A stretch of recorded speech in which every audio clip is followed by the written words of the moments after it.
Peace. Welcome to the culture here on the Black Star Network. I'm your host, Farajii Muhammad. Thank you so much for tuning in and being a part of the conversation. Folks, we got a lot to talk about. First and foremost, let's talk about when the Sheriff's Department challenges federal law. We'll talk about this organization of right-wing conservative sheriffs that is spreading a message that is affecting the country on the low. And we're going to talk about where they stand as they are looking to oppose federal law for certain issues. So we'll have a conversation about that. Also, we're asking the question, are elections bad for democracy? This is based on a New York Times piece that said that we are embracing the wrong system in choosing our political leaders.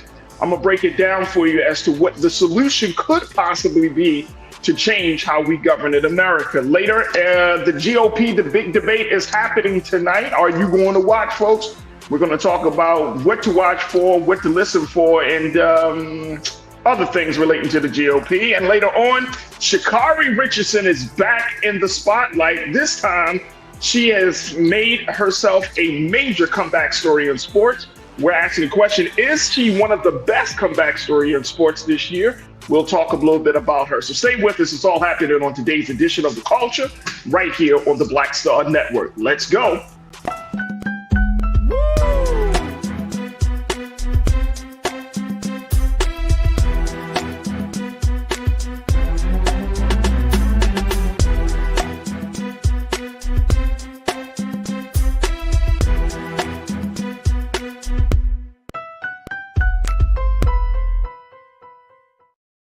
All right, folks, peace and welcome to the culture here on the Black Star Network. I'm your host, Farajii Muhammad. Thank you so much for tuning in and being a part of the conversation. Folks, missed y'all yesterday, so I'm so happy to be with you today for a live show.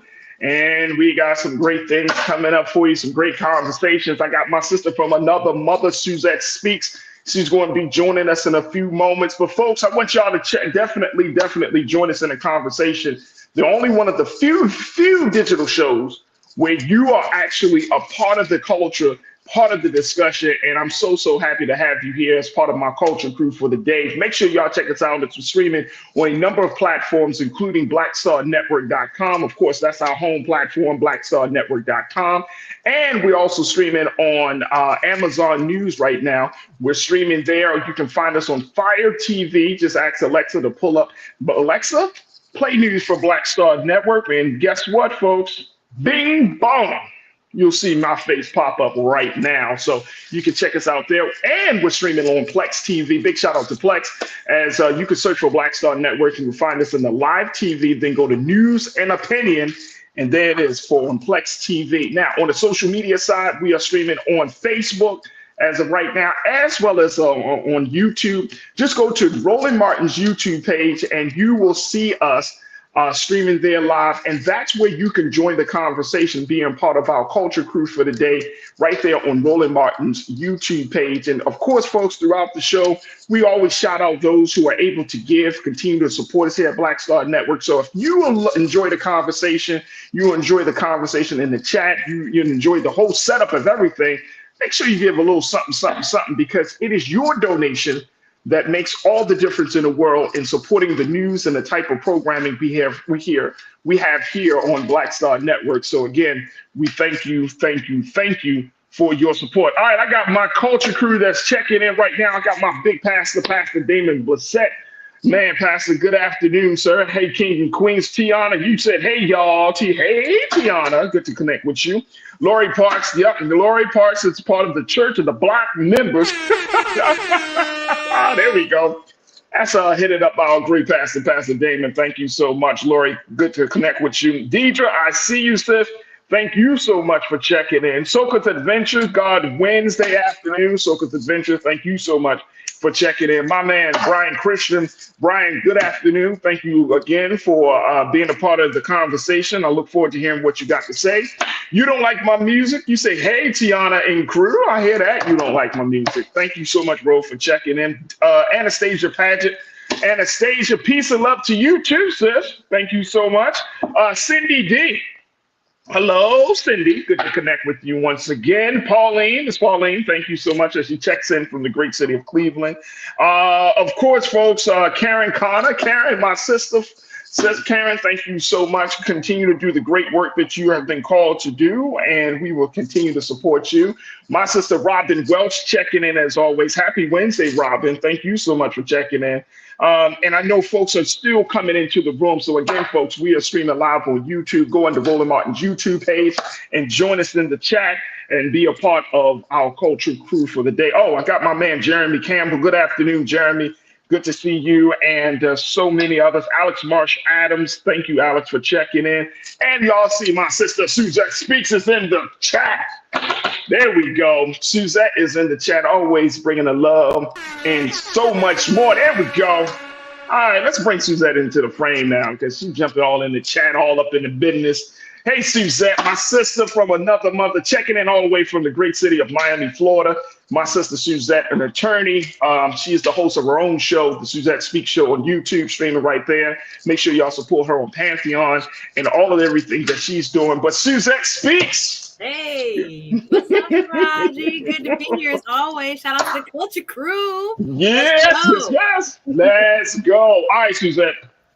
This was something that I saw, and I was like, I gotta have Suzette's take on this. This is concerning here, Suzette. The first story about what's going on with sheriff's departments across the country is concerning. I just happened to come across this, and I'm thinking to myself, why isn't this not like front page news? Absolutely. Here's the situation, folks. There are a number of sheriff's departments right now that are in limbo as to how they're going to proceed, and more importantly, how they're going to handle certain laws coming down from the federal government. Well, folks, there is a group of right-wing sheriffs that is challenging federal law. And guess what? Their influence is gaining across the country. This is a part of a group of sheriffs that call themselves the Constitutional Sheriffs and Peace Officers Association, which was founded back in 2011 by a former Arizona sheriff, Richard Mack. The group is called, again, Constitutional Sheriffs and Peace Officers Association. And Suzette, they have a very interesting mission statement. Let me just share with you, with folks, what this mission statement is. They believe that the sheriffs must protect, quote unquote, protect their citizens from the overreach of an out of control federal government by refusing to enforce any law they deem unconstitutional or unjust. Yes. Suzette, help me to understand, sis. Help me to understand. Again, always a pleasure, Farajii, and this is why I love Black Star Network and what Roland Martin is doing and what you were doing, absolutely, brother, through this platform, because we aren't talking about this. And again, the FBI has already let us know or put out public statements that the number one danger to the American democracy as we know it is homegrown terrorists and extremists. And I am not saying that this group is defined by the FBI as such. However, we see a lot of the same murmurings around this group, and I'm glad, again, we're covering it. So the CSPOA, I'm saying it again, the CSPOA, this group is kind of camouflaging, I think, what can be a very nefarious intent. Now, as Farajii has explained, this sheriff back in 2010, he says, but as of officially in 2011, who was duly elected as a sheriff in Arizona back in, I think it was 2009, came up with this idea and has recruited about 10% of all sheriffs sworn throughout the United States to this group. Now, the definition of what he believes a sheriff does is that the sheriff takes an oath to protect the Constitution of the United States. By said definition of this oath that the sheriff takes, he argues that the sheriff is more powerful than any elected official, even the governor, and even the United States government as a whole. The argument that they're making is that if the sheriff believes that there are even laws, for example, that infringe upon, say, the Second Amendment and other rights, that they, as the sheriff in that county, do not have an obligation, and in fact are obligated to the opposite, to protect their citizens from tyranny, from overreach, from the federal government. So that's not how our system works here in terms of the federal system that we have and the constitutional republic that we have here in the United States. But they are making waves because if sheriffs across the country now think that they supersede the lawmakers, the judiciary, and the other branches of our federal government, then we have a huge problem that can form the basis of what many constitutional scholars say is the same sentiments of insurrection that we saw outright on January 6th, but it is actually, against the very foundations of how our system operates. But I want to get into this, Farajii. You sent me down a rabbit hole of research when you brought up this topic, because I'm so intrigued by the lack of basis for what they're arguing and how, but they are successfully converting more people to this idea that the sheriff is the end-all, be-all constitutional officer of their county, and that they can supersede any other law that they deem unconstitutional wherever they are elected by the people. Hey, look, let me tell you. I found this story way down in the timeline of stories on AP News, and I said to myself, whoa.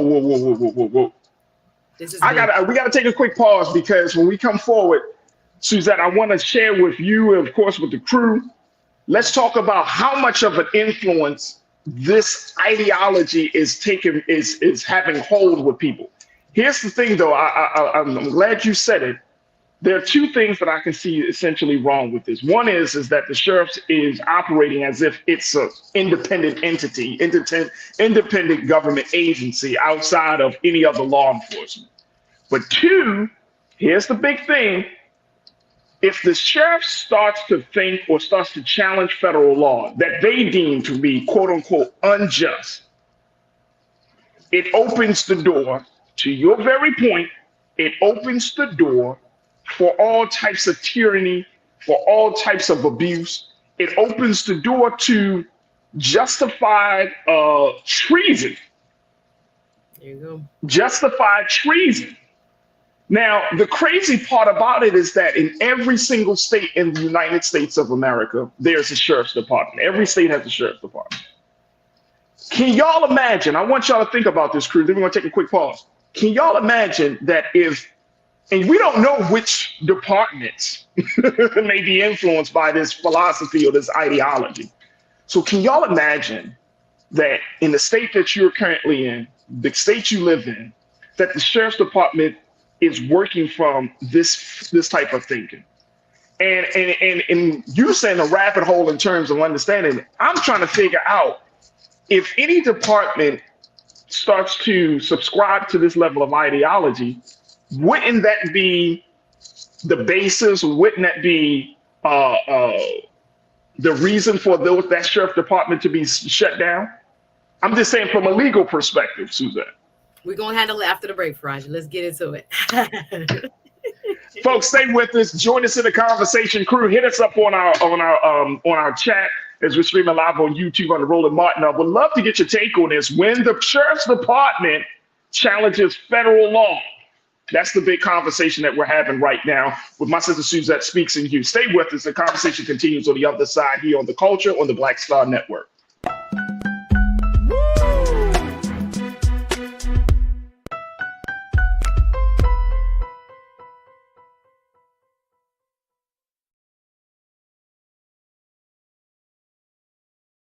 Folks, Black Star Network is here.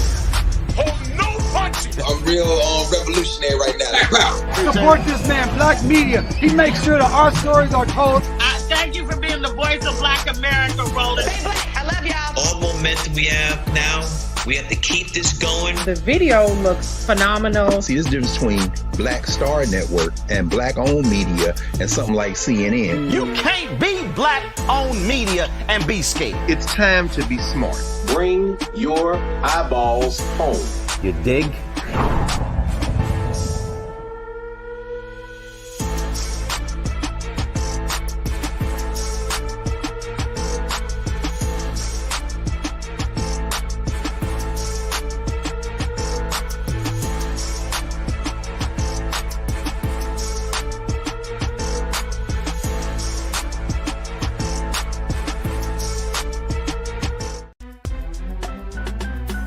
Farajii Muhammad, live from LA. And this is The Culture. The Culture is a two-way conversation. You and me. We talk about the stories, politics, the good, the bad, and the downright ugly. So join our community every day at 3 p.m. Eastern and let your voice be heard. Hey, we're all in this together. So let's talk about it and see what kind of trouble we can get into. It's The Culture, weekdays at 3, only on the Black Star Network.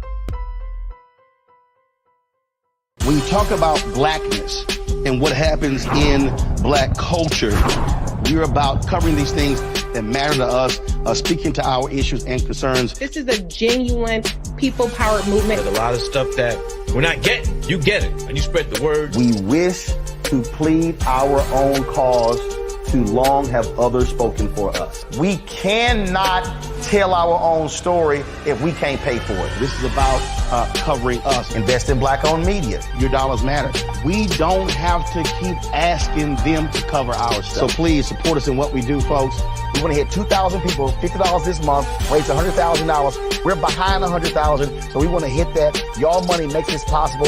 Checks and money orders go to P.O. Box 57196, Washington, D.C. 20037-0196. The Cash App is $RM Unfiltered. PayPal is R Martin Unfiltered. Venmo is RM Unfiltered. Zelle is Roland at RolandSMartin.com.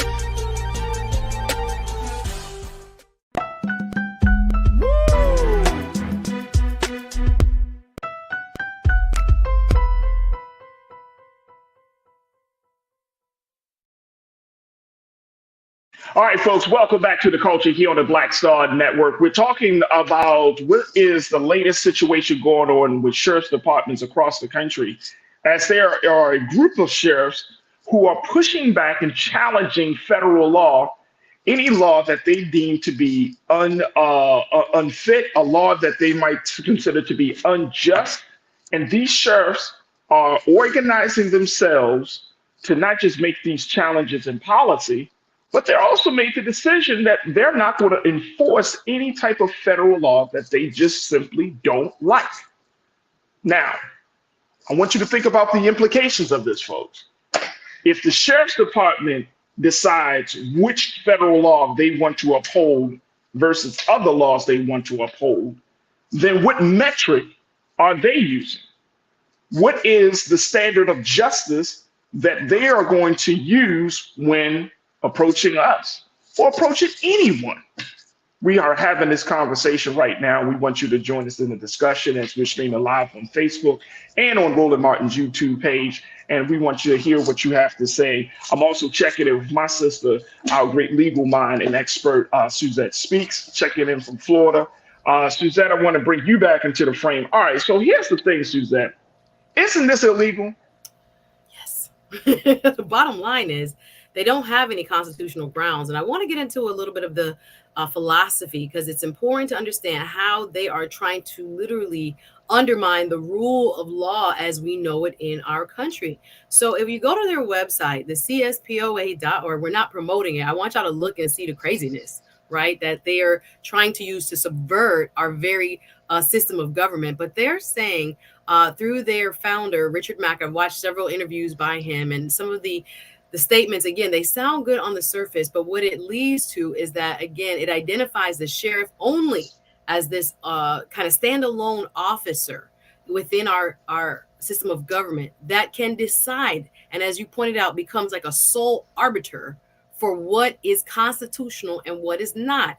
And it therefore leads the sheriff to have the authority in their philosophy to not enforce, for example, mask mandates, not enforce, vaccines, not enforce, termination of pregnancies or any other same-sex marriage and those type of things. They can say that's not in the Constitution according to what they're promoting in their propaganda. So when I looked and I thought, where the heck are they getting this authority? There was a case that this sheriff, Richard Mack, again, the founder back in 2011, he was involved in a case in 1997 that went up to the U.S. Supreme Court.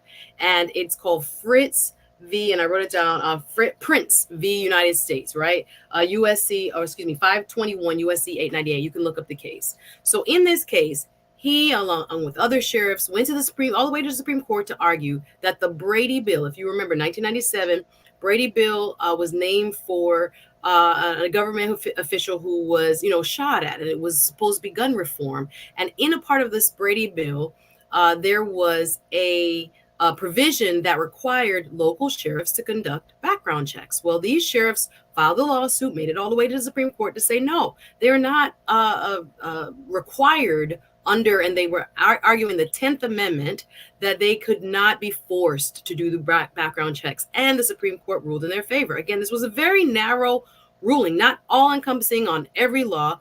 But in this case, the Supreme Court did side with them, the plaintiffs, the sheriffs in the case, to say that you cannot be mandated, because the 10th Amendment in kind of summary says that any laws that are not enumerated by the U.S. government falls back to the state. So they're using this one very narrow case ruling to now say, well, we don't have to enforce any law, because look, the Supreme Court is the one that gave us the authority that we didn't have to enforce background checks at the local level, at the sheriff level for the Brady bill. So therefore, we don't have to enforce any law, again, that they deem to be unconstitutional. So they're trying to kind of frame this as they are the protectors of freedom, and as of it comes down to different laws, especially when it comes to Second Amendment laws, et cetera, et cetera. But I also want to point out that the founder, Richard Mack, is also affiliated with the Oath Keepers. And you have to remember who these people are. These folks came into existence after the election of President Barack Obama. And Oath Keepers have been called the extreme right-wing kind of insurrectionist organization that many of whom participated in January 6th and have been convicted by a court of law, sought to overthrow our government. So he was on the board of Oath Keepers. He says he's no longer affiliated with the group, but it shows online that he has strong affiliations with their founder, Stuart Rhodes. So again, Oath Keepers has already been declared one of these extremist right-wing organizations that has sought to, from the election of Mr. Obama, former President Obama, to say that we do not have to do what you have to say, federal government. We can, quote, stand for the people.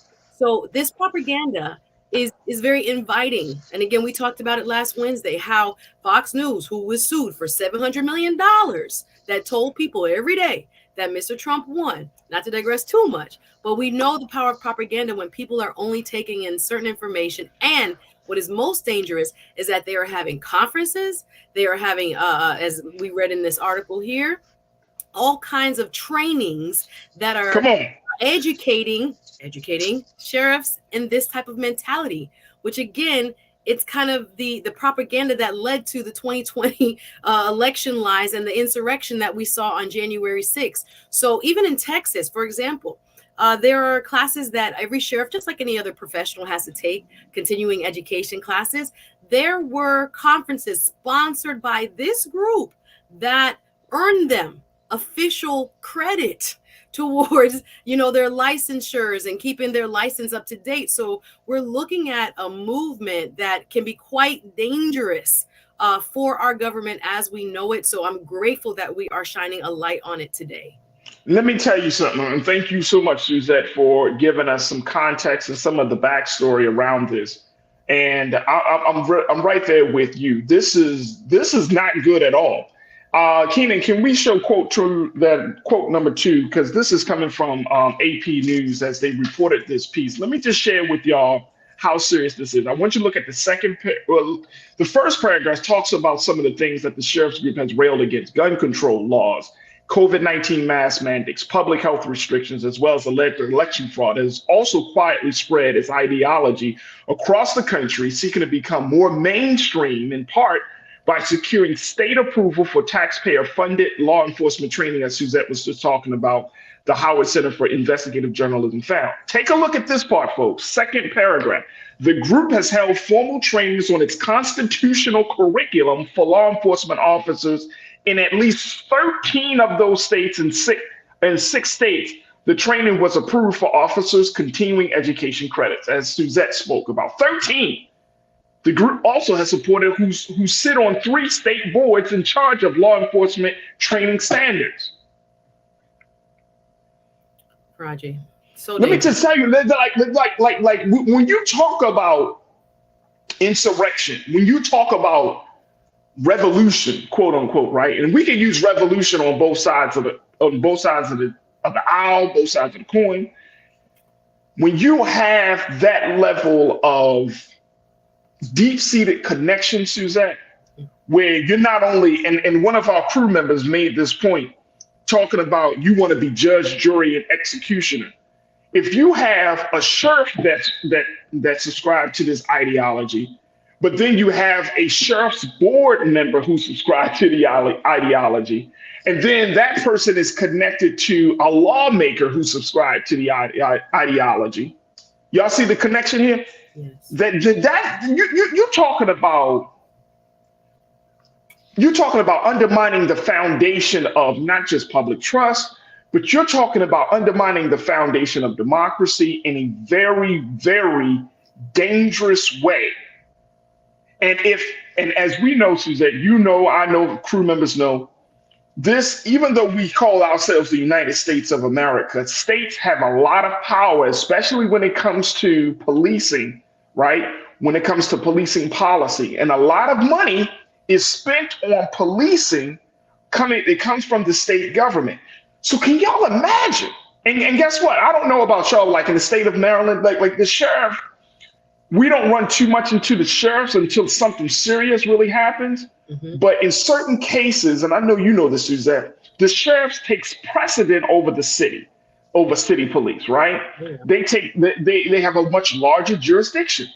So when you're looking at that level of, oh man, what's the word I'm looking for? When you have that level of control and power and influence, now you're talking about something that when we're talking about January 6th, it's not just a quote unquote a fluke that some of our elected officials, state officials, and other folks who was a part of that, who have been a part of that January 6th situation, guess what? They're working on the boards. They're at the sheriff's department. They're in various state agencies that dictate and determine policy for Black people, for white people in states across this country. This is so dangerous. And again, folks, I'm just saying, AP brought this up, but I'm saying, are we really, when we talk about law enforcement, what's the word? Reform. Right. This is a different level of reform. Yes, sir. This ain't just talking about, hey, man, make sure that you don't bust somebody in the head because, you know, of a stop and frisk policy. How do you stop this, Suzette? Let me, from a legal perspective, can anything be done to stop this? Because as you mentioned, the movement is spreading. Yeah. 13 states, 6 states have already approved of this type of constitutional training. Coursework, yeah, it's kind of crazy. Yeah. And guess what? How much you want to bet? How much you want to bet, Suzette?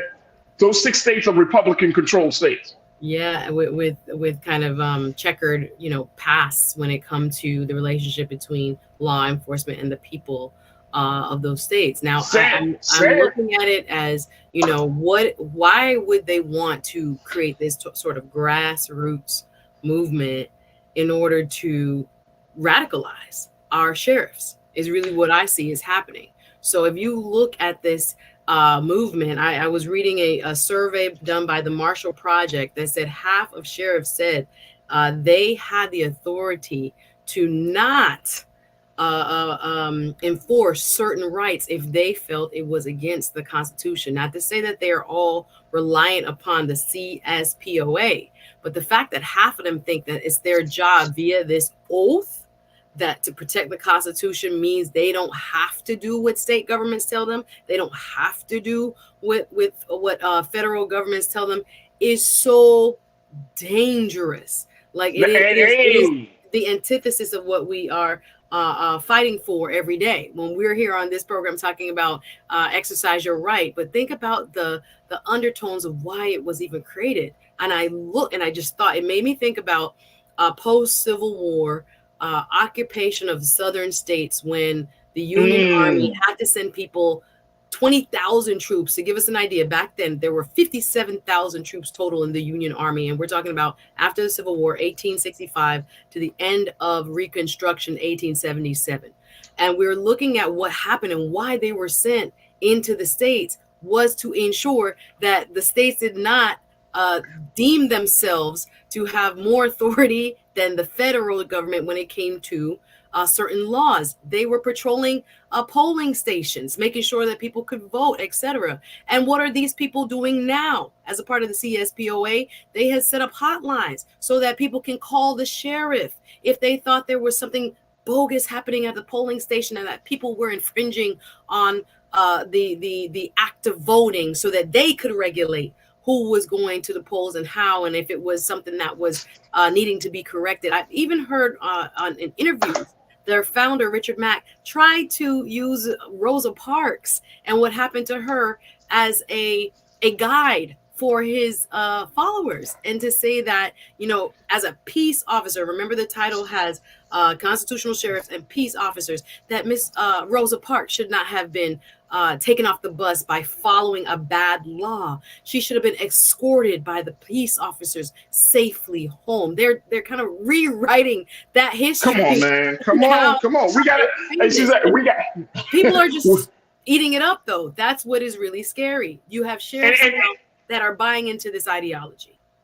Look, I got to take a quick pause. When we come back, let's get into what the crew is saying about this. Folks, we're trying to share with you as much information about CSPOA as possible, and more importantly, keeping you informed, because, folks, we can't talk about it. This is very deep-seated. This is right there to undermine the foundation of everything we stand on. And more importantly, let me just say this very quickly. Black America, we have always looked to federal law for justice. But what happens when federal law is not considered? What happens when the Supreme Court can't save us, when the legislative branch can't save us, or the executive branch can't save us, because we live in states where people are saying, bump the law, federal law. We're going to do it our way. What will happen? Look, we got to take a quick pause. When we come back, more conversation. Stay with us. It's The Culture on the Black Star Network.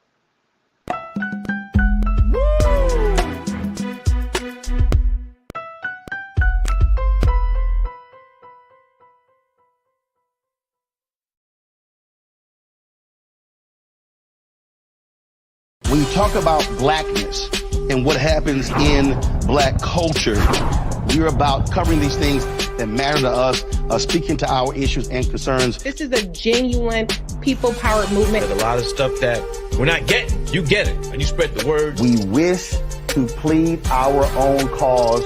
Too long have others spoken for us. We cannot tell our own story if we can't pay for it. This is about covering us. Invest in black-owned media. Your dollars matter. We don't have to keep asking them to cover our stuff. So please support us in what we do, folks. We want to hit 2,000 people, $50 this month, raise $100,000. We're behind 100,000, so we want to hit that. Y'all money makes this possible. Check some money orders. Go to P.O. Box 57196, Washington, D.C. 20037-0196. The Cash App is $RM Unfiltered. PayPal is R Martin Unfiltered. Venmo is RM Unfiltered. Zelle is roland@rolandsmartin.com.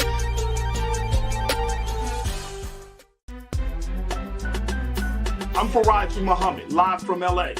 And this is The Culture. The Culture is a two-way conversation. You and me. We talk about the stories, politics, the good, the bad, and the downright ugly. So join our community every day at 3 p.m. Eastern and let your voice be heard. Hey, we're all in this together. So let's talk about it and see what kind of trouble we can get into. It's The Culture, weekdays at 3, only on the Black Star Network.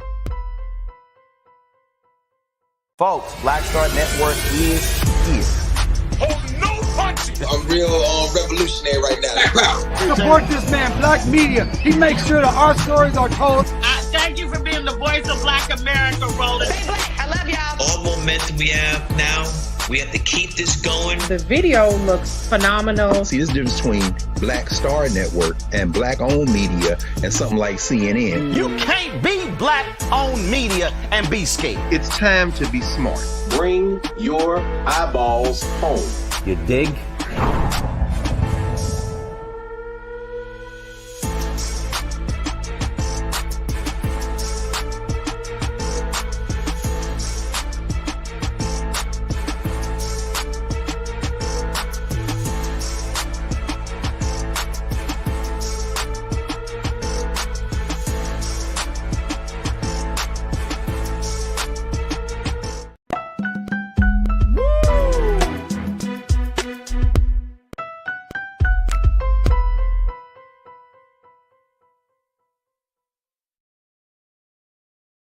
All right, folks, welcome back to the culture here on the Black Star Network. We've been talking about a group of right-wing sheriffs that is looking to influence sheriff's department across the country, as they are also looking to challenge federal law that they deem to be unjust. This is the group of Constitutional Sheriffs and Peace Officers Association. I want y'all to know who they are. CSPOA.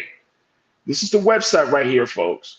And these are the group of sheriffs that are slowly influencing sheriff's departments across the country to essentially challenge federal law. And guess what? As our great culture crew has talked about, and let me just say this, Brian, you brought up the question. You said, talking about Mr. Mack, who started the CSPOA, you said the dude is bugging. How the hell is sheriff more important than the lawmakers?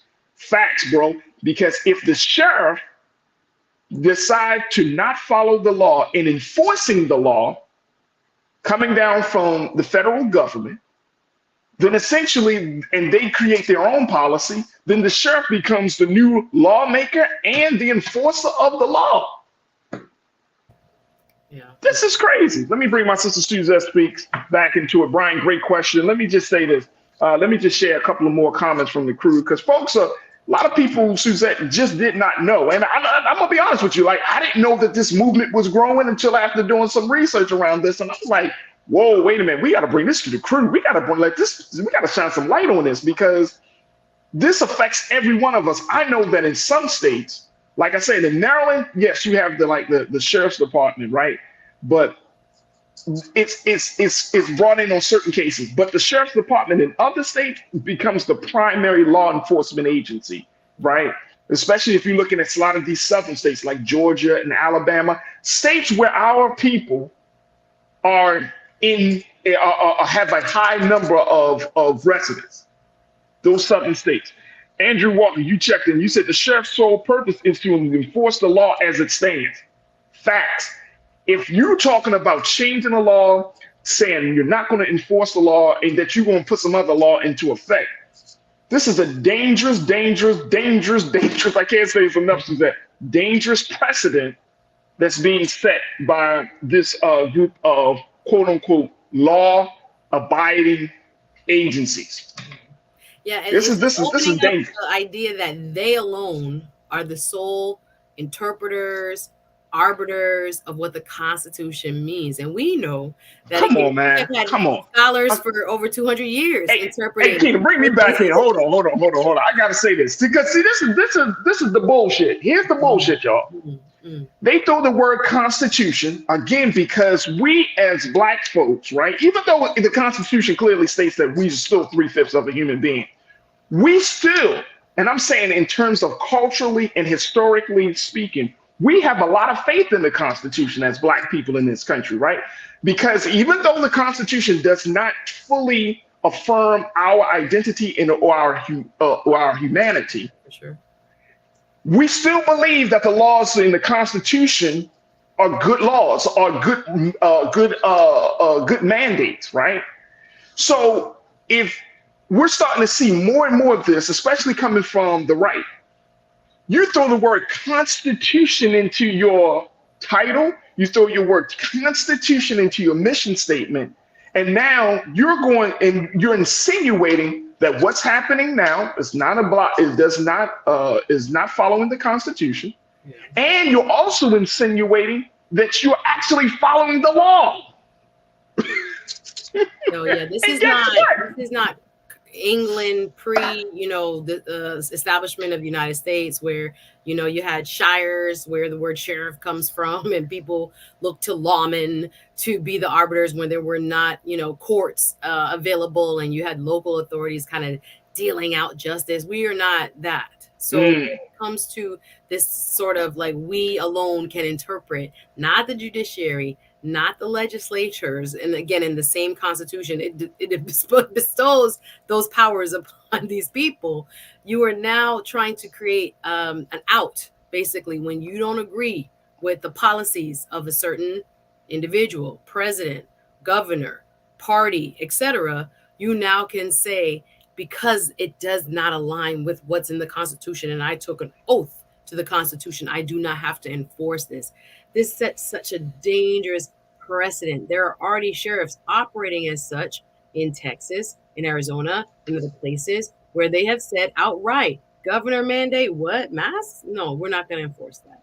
Other parts of the law that they don't agree with, they can choose to say it's not in alignment with our Constitution. Again, we have seen our Constitution amended. Again, we weren't even people. We weren't allowed to vote. Our ancestors weren't allowed to vote. Then we changed it, added an amendment. Women weren't allowed to vote. We added amendments. It has changed because of the interpretation of how human beings see one another. So the fact that there is so much gray area, even now, when we decide on what is legal, what is illegal, what the courts now say, can stand, wasn't, even enforceable 100 years ago, 50 years ago, 20 years ago. We know that it evolves in terms of the idea that it is a living, breathing document, as opposed to what they're promoting, which is what we call a strict constitutionalist, or people who want to say basically, what did the founding fathers say? Right? This is like a Justice Scalia and others who say we interpret it only as it was intended back during the writing of the Constitution. But again, we weren't even considered full human beings at that time. So when we look at this again, there is this kind of white supremacy, right-wing undertone to all. Oh, absolutely. So no matter what, y'all can't tell us what to do. Federal government, again, reminiscent of parts of our history that we seem to be repeating, where Rutherford B. Hayes, back after the end of, Reconstruction, said, you know what, I have to cut a deal to become president. We'll take the troops out of the South, y'all. Y'all can do what y'all want, and welcome Jim Crow, right? So we don't want to repeat this by standing idly by. And again, our federal law enforcement agencies and our courts, people need to be taking up court cases when people are saying they're not enforcing things. I know in Florida, the governor can remove constitutional officers here. So I don't know how you think you're above every law and every other elected official. But there are legal recourses that we can take to kind of mitigate and stop this proliferation of this ideology that is reminiscent of the insurrectionist ideology that we saw, and we are now still ongoing, trying to hold people accountable for. This state of governance is so delicate that this ideology can quickly take hold, and we have a whole different country. We have to really be on the lookout and try to use, I think, legal recourse to course correct, and also maybe starting other types of organizations that actually promote what the role of a sheriff is, and to, form a counterweight to some of what is being preached as truth, to our law enforcement officers. Absolutely, and you said it earlier, and I want to emphasize it again, Suzette. Homegrown domestic terrorism is the #1 threat to American democracy. Homegrown domestic terrorism. And here's the other thing that I learned in understanding, like, some of the Oath Keepers. You do have some militias that are looking at trying to create a race war. But do you know that the #1 issue that a lot of these groups, right-wing groups, militia-type groups, the #1 issue that they have with this country is not with Black people? Some of them just don't believe. They like, man, we don't care about Black people. Black people shooting and killing each other. We killing each other. They killing each other off. They're not a problem. The #1 target for a lot of these groups, y'all can check it, is the federal government. It is not people, it's government. And in their ideology, they have a problem with the United States government. That's why I said homegrown domestic terrorism is the #1 threat to American democracy. All right, let me just share with some more folks here. Cindy D, you say FBI Director Chris Wray said that years ago, Farajii. Absolutely. And guess what? He said that years ago, and guess what? It's manifested even more and more and more now. Question is, how many people, Cindy, actually heard him? How many agencies, what is the legislative, the executive branch, and the judicial branch, how many of them taking that situation seriously? Because we act like that's never going to happen. That happens in other countries. It's not going to happen. Yes, it can. Look at the breakdown in America politics and the polarization that we are all experiencing right now. Man of God, you checked in and said, falling apart, facts. Falling apart.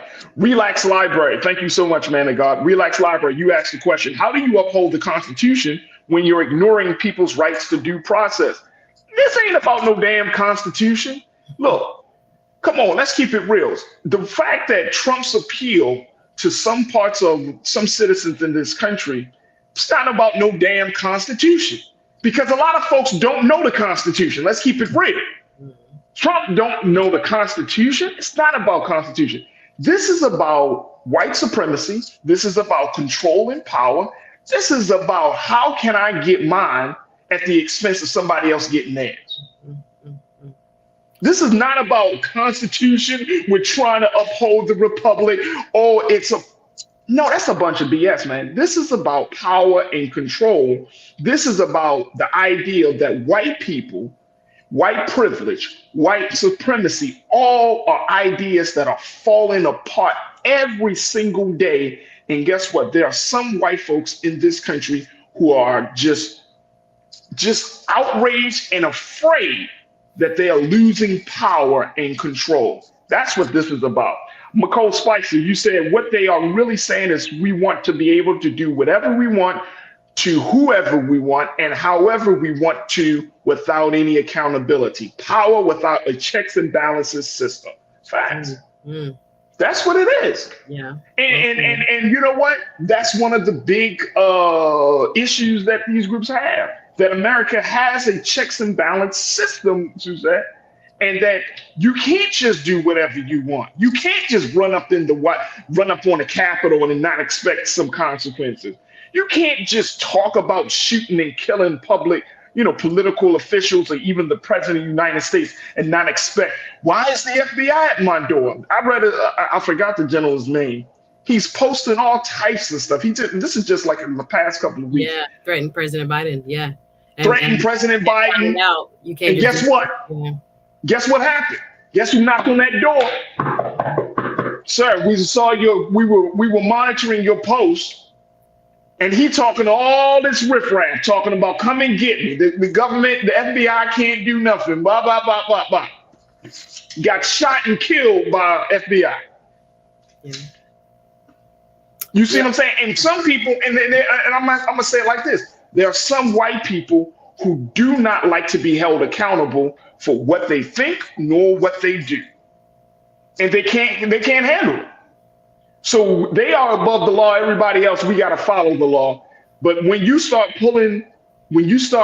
start really talking about reigning in power and control, when you start talking about the how the country is moving into a diverse space. And how, quote unquote, it's better for the country, man, homegrown terrorists are being radicalized each and every day in this country, Suzette. Yeah, that's why this is so, I don't mean to interrupt, but just why this type of group is so dangerous, because it legitimizes it, right? It has a nice, clean, shiny exterior. People look as if they're, again, freedom fighters, right? We are the last stop before, tyrannical government, that IRS. You shouldn't have to follow their rules because, again, that's unconstitutional. And every other part of the law that they, nitpick through and say, this is not something that we want to enforce. It's, again, a dangerously slippery slope into chaos, right? And forever making our country as we know it, just kind of like this kangaroo court of such implications as you talked about, that it could be, our lives, whose lives, whose rights under this Constitution do they really want to uphold? So it, again, for them to believe and to promote this ideology, again, it reeks of what led to thousands of people standing up, quote unquote, for freedom as they thought they were. Many of them during their testimony, during their January 6th trials, claimed that, again, the president himself told them to come and protect freedom. This is just another dog whistle for we don't want certain people in power to be able to tell us what to do. Again, as you pointed out, the federal government and its quote overreach is something that we need to fight against. and that we have to protect people against. We are, again, the defenders of freedom. And it sounds, deceivingly so noble that I keep thinking about how many people will sit in their conferences, give money on their website. They got, cash coming in, I'm sure. And others who are like-minded, maybe not even openly, that support what they're doing, that approve their classes for continuing education and can approve, them to speak at certain things and, align themselves, not really, but kind of with Oath Keepers, but he's not a part of that anymore. They all are kind of cut from that similar cloth, again, that doesn't see the government as it is today as legitimate. And so therefore, they have the right to bear arms. And again, from the sheriff's office, of all places, to say, no, we are the peacekeepers of this society. The militia, as they define it, is the people. We are allowed to create voluntary militias and all kinds of stuff. I was watching so many videos today. I was like, what in the world? And guess what? And it's all from the sheriff's department. It's crazy.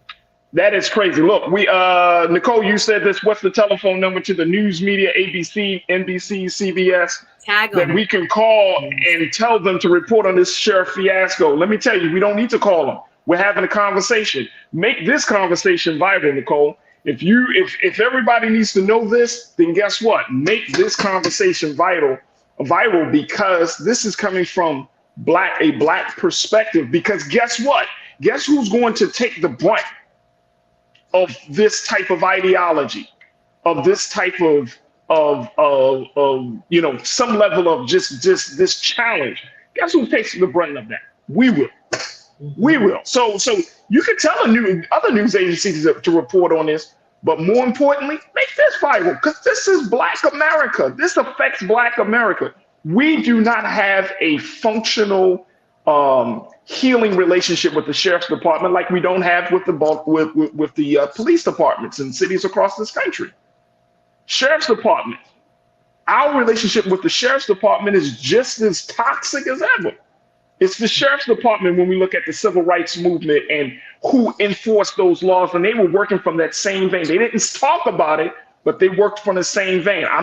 The law might say civil rights. The law might say you have to integrate schools. You have to integrate places. And guess what? Sheriff's departments fell under certain governors and certain lawmakers and say, we're not doing that. And we had to put federal troops at the doorstep. Federal troops in Little Rock, Arkansas, and other places across this country, because the state said we refuse to follow federal law. So make this conversation viral, because guess what?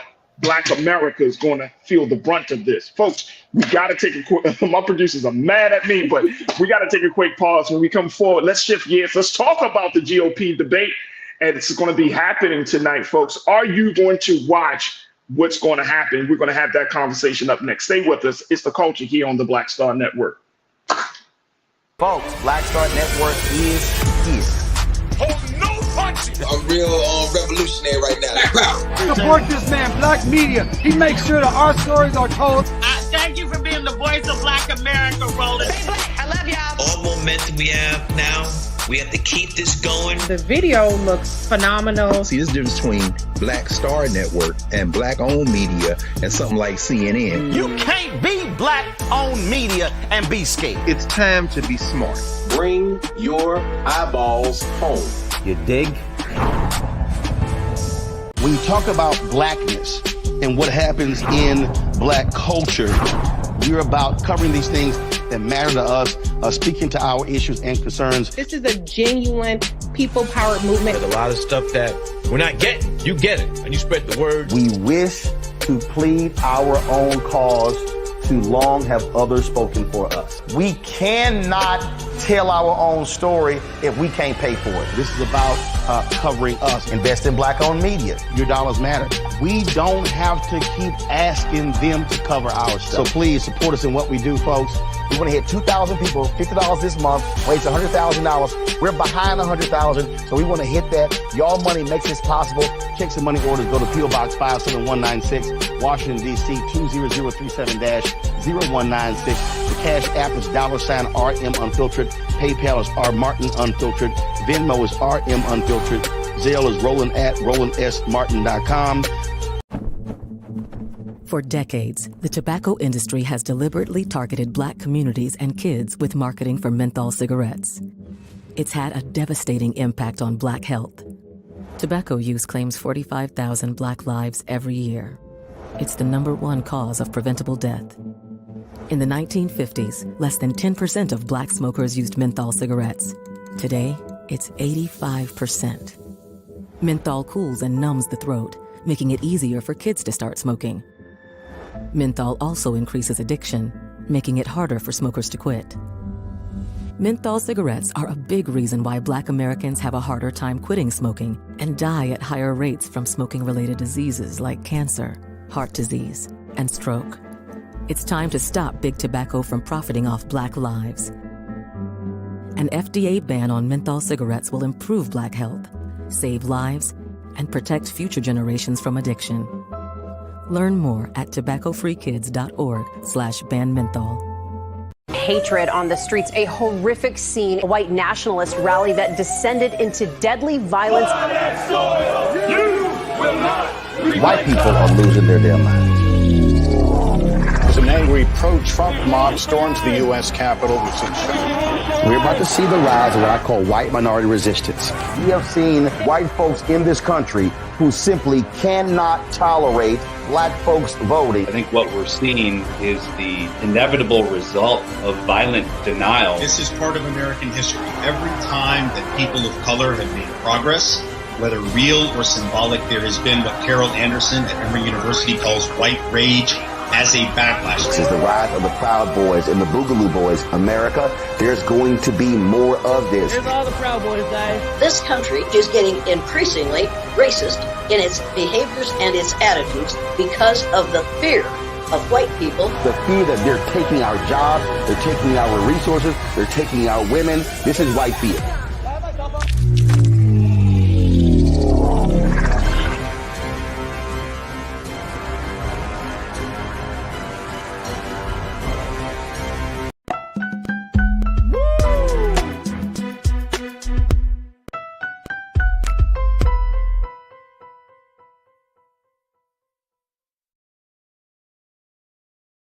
All right, folks, welcome back to The Culture here on the Black Star Network. I'm your host, Farajii Muhammad. Thank you so much for tuning in and being a part of the conversation.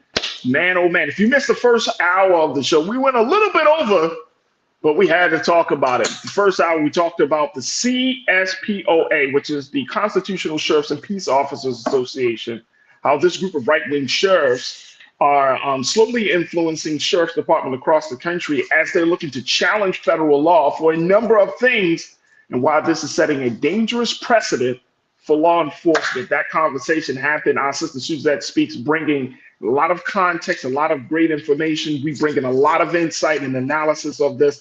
We want you to make sure that y'all take a look at that. And again, if you think that that conversation is necessary, then make it viral. Share the show on all of our platforms. Cut it up. Do what you want to do with it, but make sure we get the information out there as that first part of that discussion. So many people may not have known about this, but we need to let our peoples know. So make sure y'all be a part of Team Replay and show us your love and support, and share the video, share all of the content that we share here on the Black Star Network, specifically here on The Culture. And big shout out to all of the Culture crew that is checking in right now. We're streaming live on Amazon News. We're streaming live on Plex TV. We're streaming live on Facebook. We're streaming live on YouTube under Roland Martin's YouTube page.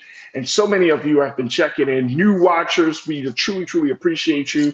We also have gotten new supporters. Robin Welch, my sister, thank you so much for coming in as another Bring the Phone fan club level 1 supporter. So we truly, truly appreciate you for that. But folks, we want you to support us as this work and this information, this content, you will find nowhere else other than here on the Black Star Network. So your support means the world to us. And certainly we can't say this enough. Thank you, thank you, thank you for your support. All right, folks, let's talk about the GOP debate that's going to be happening tonight. Are you planning to watch? This is the first debate as 8 GOP candidates, Republican candidates, are looking to start the journey of becoming the Republican nominee for the presidential debate, for the presidential election for next year. Now, one big part of this debate is the simple fact that former President Donald Trump, 4 times indicted, 2 times impeached former president, will not be at this debate. And there's some rumblings that he may not even show up at any GOP debate. But he is feeling very confident and secure as still being, even after all of the legal cases and everything that's happening, he's still considered to be the front runner for the Republican Party. He has decided to not show be president at tonight's debate as he's looking to do a interview with Tucker Carlson. I guess to talk about his legal issues, talk about other stuff, but he does not plan to be at the debate, leaving 8 other candidates to try to vie for the support of the Republican Party. Let me get my sister Suzette Speaks on back into the frame. Suzette, we're asking the question, will you watch the debate? Now, I know you're a Politico, so this is an easy part. This feel like my job. You're going to have to, like, I'm going to have to, you know what I'm saying? Like I don't have anything better to do on a Wednesday night, right? I could be catching up on Narcos or something. I have to, but yeah. But people are trying to figure out, like, because this is political theater. When you have very real situations like what we talk about with the sheriff's department and everything, like, and then if anyone has been following any of the candidates, whether it's former Vice President Mike Pence, whether it's Chris Christie, former governor of New Jersey, whether it's what's the guy, the Indian candidate, Vivek Ramaswamy. Right, Vivek Ramaswamy. You got Tim Scott. Who else do we got up there? Oh yes, of course. We can't forget your favorite governor, Nikki Haley. Yes, Nikki Haley. Governor Ron DeSantis, your favorite governor. Oh Lord. This is gonna but what should folks expect from this first debate to kind of, as the country kind of sees who's on the ticket on the GOP side? What are your expectations? So I will just kind of preface this by saying, again, I'm watching it more so again as kind of like, critical observer and thinker towards what this means for our country. Of course, when it comes to differences of opinion, sometimes we kind of get siloed and no one wants to hear what the other side has to say. I've seen the comments in the chat, but I'm going to watch just to see what's going on. And when I said thank you for watching, I meant this show. Okay. So it is quite interesting. Again, people had to qualify for this. There are even more candidates in those top 8 that qualified. And again, it is excluding former President Trump. Now we know why he's not coming, because the target would be on his back. First and foremost, he sucks the air out of the room.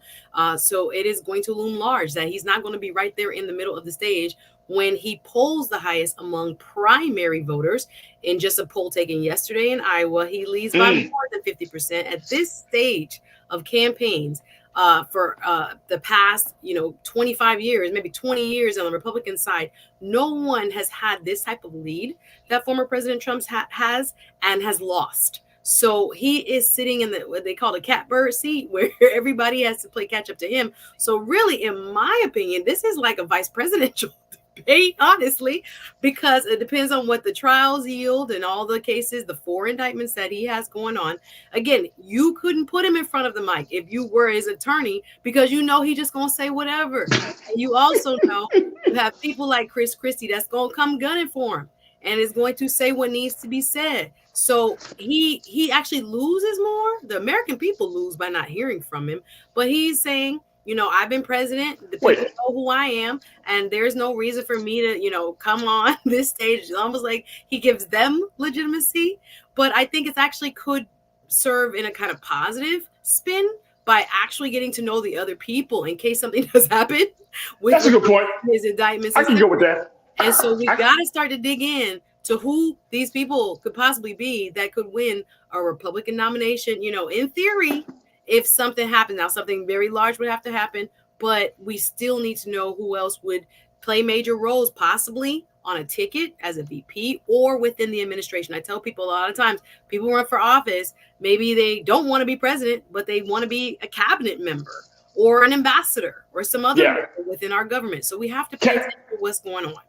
All right, let me ask you a key question, Suzette. Y'all ready for this? Y'all ready? I gotta ask this I question. don't know where Real this is talk. going, Farajii. Go ahead. No, I know you don't know where this is going, but you handle these questions so well. So, what is Trump's actual platform? Farajii. Well, no, I'm saying that, and maybe rhetorically, you don't have to answer it. I'm just saying, yeah, that a lot of what we're talking about, and I'm saying with him and his relationship to the other candidates, I've at least seen some semblance of an agenda, some semblance of a platform, right? But when it comes to him, it's all reactionary to what he has either done or who he is, and not based upon his vision for America. Absolutely. I think that's a very, very, strong assessment. Many would agree with you. Others would even tag along the fact that perhaps it is just to ensure that he keeps his freedom if he sees a conviction on the federal cases, so that it has become, the Trump show in terms of his legal peril, as opposed to, as you described it, the future of the country. I think it would be very difficult for someone to say, what does Trump really stand for besides the MAGA? Right, the "Make America Great Again" slogan, but what does that? I don't know what that is now. I don't know what that looks like. I don't know what that is. For who? I'm gonna be honest. Like, I don't know what that is. Even look, y'all remember you remember now when he was campaigning to get into office the first time. He said certain things like, and I remember Brother Roland talking about like covering him throughout the campaign. He was saying he spoke to black people. I remember that infamous speech, "What do you got to lose?" when he was talking to our people, right? And it was like he did have something, but now it just doesn't feel that way. It feels like it's a sideshow, a circus act, more so than a candidate who's running for office. Like, I don't know. And people be like, "Oh, Trump 2024. And we've had folks coming in the chat. I don't mind you coming in the chat and say 2024. Even on Shade Room, when they post him and I see all these comments, I'm like, are these Russian bots? Who is right? They might be bots, but here's the thing. Yeah. What is his agenda? How is he planning to move America forward? We all know about MAGA. We get that. I'm saying, what is his agenda? What is his take on where we are 4 years after his presidency? We're in a different place. In just 4 years, the country has already changed. Yeah. So what is his agenda? So that's my question to folks that are like, "Oh, it's Trump 2024. What are you standing for? What are we? Are you talking about abortion? Are you talking about education? Or are you talking about Black history? I mean, what are we talking about here, right?" So that's part of it. Now, the other thing is, and I want to get your political opinion on this, as a GOP candidate, do you attack Trump? Because somebody, like Mike Pence, has to be one of the most, this guy, he flip-flops more than flip-flops. You know what I mean? Spineless and all these other oh my God. Republicans and Democrats. So do you, would you, if you were advising and I'm not saying you are y'all, Stu is not working for the GOP. She does not work for the GOP. So what I'm asking, would you advise your candidate to attack Trump? I think in this space, because Chris Christie, I think he's gonna go for it. I think Chris Christie, he gonna pop. He coming for his comeback, right? Trump tried him like during that whole election cycle when little Marco Rubio. But see, even that though, yeah, that was your homeboy back in the day. Yes. When you look they ain't no friends in politics. They ain't no friends. They ain't no friends. The people that he going on trial with, now what? Now what? Try them if you want to. They're going to be, co-conspirators and potentially, damning witnesses, depending on what they disclose. All them attorneys, there's strange bedfellows, as we say in politics. Yeah. My friend today, my enemy tomorrow, my friend again the next day. So when it comes to your question as to whether or not I would attack him, it depends on which candidate. I think someone like a Tim Scott, who is the, jolly warrior, a peaceful warrior, I guess is kind of his persona. He's very forward about his faith, his Christian faith, never been married, no kids, but coming from a perspective of, will America want a more upbeat, less divisive candidate? Maybe he sticks to his lane of being positive and talking about his dream and how he's been able to live the American dream. I don't see Nikki Haley doing it, her former ambassador that has made statements Now, I think the fourth indictment kind of chipped away at the armor, so people feel a little bit more empowered. I mean, his opposition feels a little bit more empowered to say a little more. I've seen, Ron DeSantis say a little bit more. Maybe that he was lying about the election, even like we discussed last week, the local Georgia officials saying a little bit, okay, nope, there is a, this was not a bad or stolen election. So I think maybe a couple of them, it will work for them, but I don't think a lot of them, this will be like almost an introduction, especially for us on the mainstream side, the independents and the Democrats. We may not be as familiar with the Vivek Ramaswamy as, an entrepreneur, turned presidential candidate. He wanted to be in podcasting and other things. And what does he really stand for? I don't think a lot of them are going to come, except for like maybe some DeSantis, because he has to differentiate himself. He's been slipping. But when you look at polls now that talk about first, second, or third, who would you place as, the top of your choices for president nominee and going on? There's a little bit more wiggle room. Trump obviously stays at the top in a very, very comfortable position. But then you see that people wouldn't mind if you're picking out of three places a DeSantis, maybe even a Tim Scott or a Nikki Haley. So a lot of decisions are, it's early again with the type of lead he has. Again, among primary voters, when you look at the broader polls, the country as a whole, you see Mr. Trump's favorability start to drop down. Again, you will ask questions about and see polls with regards to, are these cases serious? Yes. Should he be running? You see some kind of shift now to, wait a minute, if there are four now, there may be some there, right? So I don't think you're going to see maybe some, as they say, guns blazing for Mr. Trump. Maybe it'll be their time because he can't answer back to come through hard hitting. But I think, especially from the likes of Chris Christie, he has that type of temperament. He was just in Miami not even a week ago at Versailles, where the Cuban American kind of landmark for us, and talking all kind of crap, got booed a little bit. But, things have to be said that will, as you are pointing out, bring the electorate back to reality. What are you voting for? What is he going to actually do? Besides the entertainment value, why are you so interested in him? What has he done? And, there are so many more questions that need to be answered. So I do hope they do at least pick at some of the obvious outside of just the indictments. Of course, those are super important as well. But we'll see. It's going to depend on the moderators, too, what they ask. And this is presented by CNN. So, not CNN. Fox News, right? So it's pretty interesting. 9 o'clock, folks. 9 o'clock Eastern. Yes, folks are going to be checking it, and the folks and Keena, let me know if we're going to be streaming it on here on Black Star Network in some case or form. We got to take a quick pause, but folks, I want to share when we come forward. I would love to hear what your take is on this crew. Are you planning to watch the GOP debate tonight? Are you planning to watch these 8 Republican candidates try to differentiate themselves outside of Trump, with Trump, but they're just simply trying to differentiate themselves? We're talking about that right now. Post your comments. Folks have already started doing it, but post your comments, and then we'll certainly bring it up to the light on the other side. So stay with us. It's The Culture here on the Black Star Network.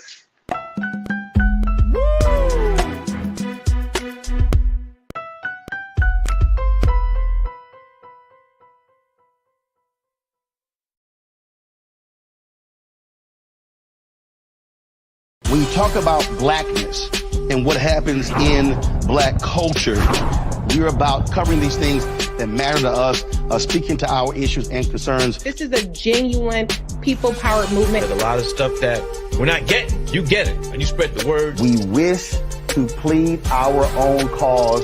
Too long have others spoken for us. We cannot tell our own story if we can't pay for it. This is about covering us. Invest in black-owned media. Your dollars matter.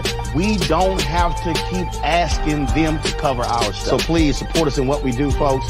We want to hit 2,000 people, $50 this month, raise $100,000. We're behind 100,000, so we want to hit that. Y'all money makes this possible. Check some money orders. Go to P.O. Box 57196, Washington, D.C. 20037-0196. The Cash App is $RM Unfiltered. PayPal is R Martin Unfiltered. Venmo is RM Unfiltered. Zelle is roland@rolandsmartin.com.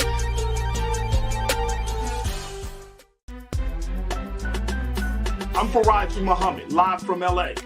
And this is The Culture. The Culture is a two-way conversation. You and me. We talk about the stories, politics, the good, the bad, and the downright ugly. So join our community every day at 3 p.m. Eastern and let your voice be heard. Hey, we're all in this together. So let's talk about it and see what kind of trouble we can get into. It's The Culture, weekdays at 3, only on the Black Star Network. Folks, Black Star Network is here. Oh, no punching! I'm real revolutionary right now. Support this man, Black Media. He makes sure that our stories are told. Thank you for being the voice of Black America, Roland. Stay black. I love y'all. All momentum we have now, we have to keep this going. The video looks phenomenal. See, this difference between Black Star Network and Black-owned media and something like CNN. You can't be Black-owned media and be scared. It's time to be smart. Bring your eyeballs home. You dig?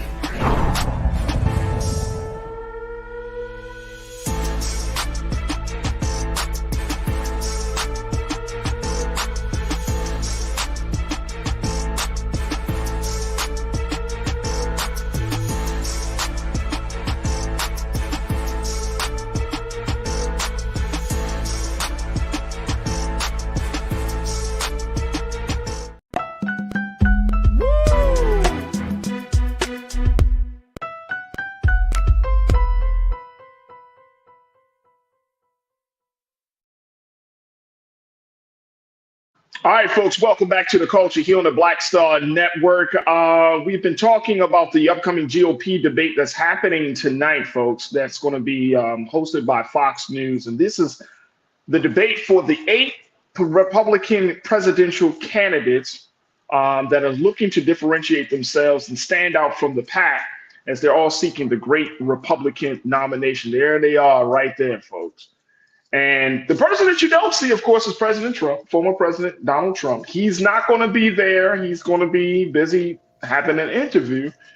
But he is going to be one of those individuals. He's going to be like the elephant in the room that everybody is going to try. Was that a laugh? Was that a... Why are you laughing? This is serious. No, you're laughing, Suzanne. Serious business. I was trying to say that. I had some thoughts in my head on how that was going to come out, but I was just like, all right, just say elephant in the room for Roger. Yes, but he's not going to be present. But as we talk about this, Suzanne, I think that it's important that we do watch the debate, right? Like, I get it. Like, you don't, some people see it as political theater. Some people will take it as fodder or whatever the case may be. But here's something that I know we cannot take for granted. We cannot assume that every Black man and woman in Black America, and I'm not even going to say every, that a majority of Black men and Black women in Black America will vote Democrat.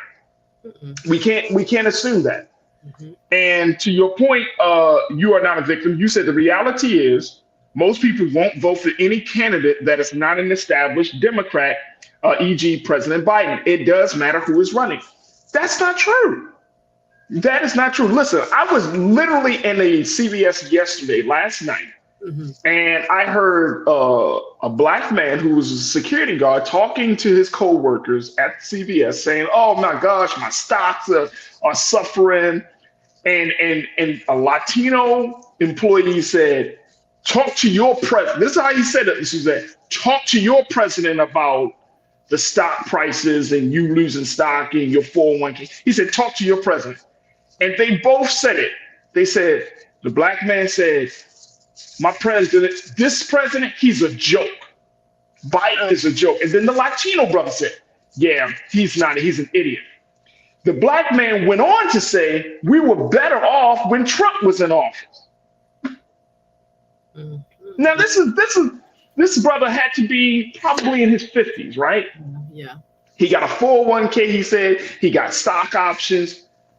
I'm not going to assume that just because you are an older Black man that you're going to automatically cast your ballot for a Democrat. That you can't make that assumption. that there is going to be some appeal to the Republican Party for Black folks, whether it's an appeal because of Tim Scott, whether it's an appeal because they're talking about economics, whether it's an appeal they're talking about social justice, that some Black folks are like, yeah, I'm tired of the talk around Black Lives Matter. They're bop, bop, bop, or I'm tired of this. We can't make the assumption.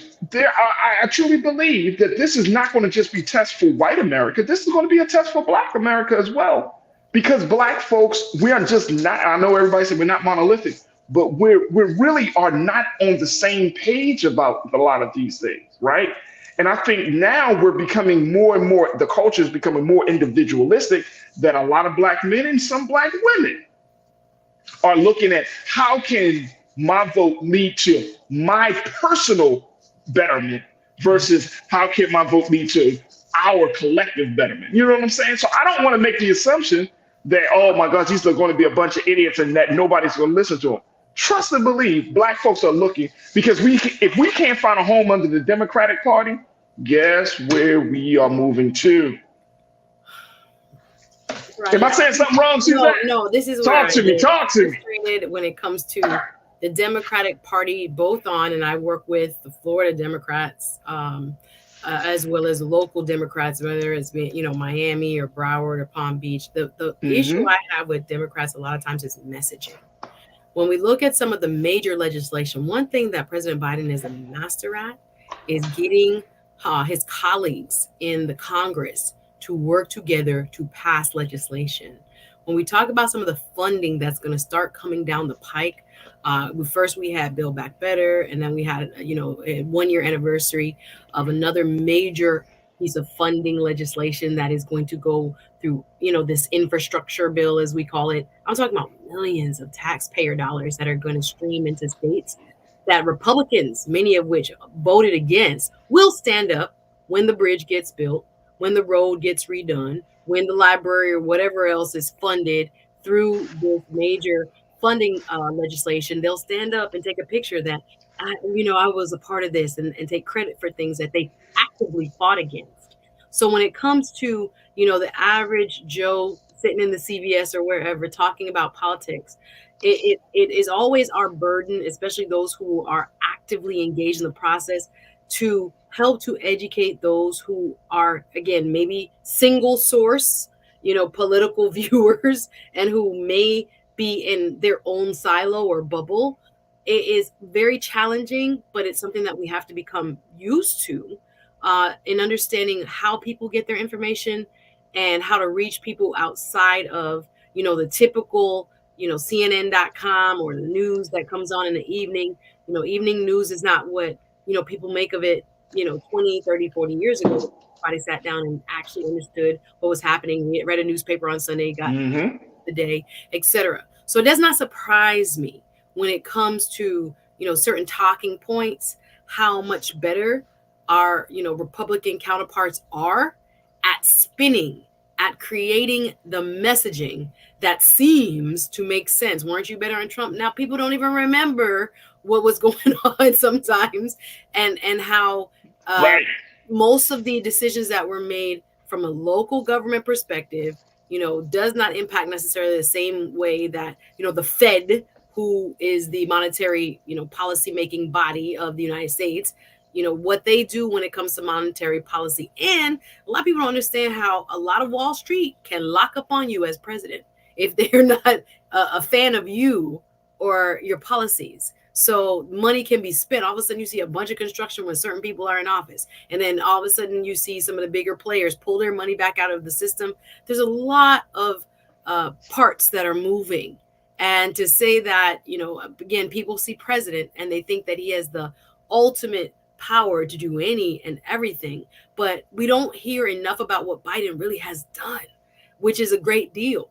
So I think in course correcting some of what you heard in that conversation, again, in the past presidential election, we saw Black women vote Democrat 90% and up. We saw Black men vote Democrat 80% and up, depending on your state, etc. So we have always trended, again, in recent history in that way. But we do have to be very careful with how we can help educate the public through our messaging, and ensure that we are trying new ways, innovative ways to reach people where they are, because there's an education gap. I know we didn't get to talk about, our system kind of imploding based on education about how people vote for people blindly and don't even know who they're voting for. Yeah, we got to talk about that. Yeah, right. The point of that, and I was getting ready for that conversation, but the point of my saying all this is that this is an educational piece that both parties, again, need to be doing. But I think the Republicans have had for quite some time an advantage of how to touch the public zeitgeist when it comes to what's happening and relate it back to something that is easily understandable for people to take a soundbite or a meme and think it's fact. And, they're so much better at that. And I think the Democrats have had always, especially in like the last 20 years, the messaging has been, Barack Obama did something where, we saw that traction in terms of messaging, but not as of late have I seen the Biden administration do as much as I think they can be doing so that people understand. Like, he'll have a press conference. Oh, it's been a year since the last infrastructure bill, and look at all this money that we've spent in the States and what has it gone to and what has happened. But people are not hearing it. So it's easier for them to identify quickly what Trump, quote unquote, did. Very quickly, and I know we got to take another pause. Yeah. The part of it is simply because Barack Obama, is an inspirational leader. Yeah. He inspires us. He gets us emotionally involved, right? That was one of the big things about his campaign as a campaign. Like, he could talk to us and we feel certain type of thing. President Joe Biden is not the most inspirational leader. He's a guy that gets down to policy. And when you talk about policy of government, it's not sexy. No. It's not, it's not like, it's like, and I think it's like the best person I could think of, y'all remember Tim Duncan? He was a fundamental basketball player. He wasn't the flashy type. No showboating with my brother. He's Mr. Fundamental, right? He gets it done. That's how Biden approaches politics, I think. It's like he's like, I gotta get this done. And the policies aren't gonna jump out at you. He sees it, he believes in it, right? But it's not like, and I think that's part of the American political culture, is that we're looking for emotional stuff. So when we're like, the reason that Trump is so popular is because he calls on some emotional part of it. Whether you like him or whether you love him or hate him, that's an emotion. Like, I hate this dude, but you've been like emotionally attached to the madness, right? So that's why he can come into a debate and not talk about one policy piece at all, Suzanne. The man he ain't got to talk about policy, because emotionally, he's like, I just want to see him mess up. I just want him to ain't nothing about policy. He's your hero emotion or your villain. And again, right, he's your hero or your villain. And guess what? I know we got to take a break. What? Yes, go ahead. We got to take a break. But guess what? Hero or villain, you're still going to tune in. Exactly. And remember, in the latest polls, almost all Americans don't want either Mr. Trump or Ms. Biden. So we got to take a break. We got to take a quick pause. Me and Suzette just going all over the place. Stay with us. There's more to come at you here on The Culture on the Black Star Network.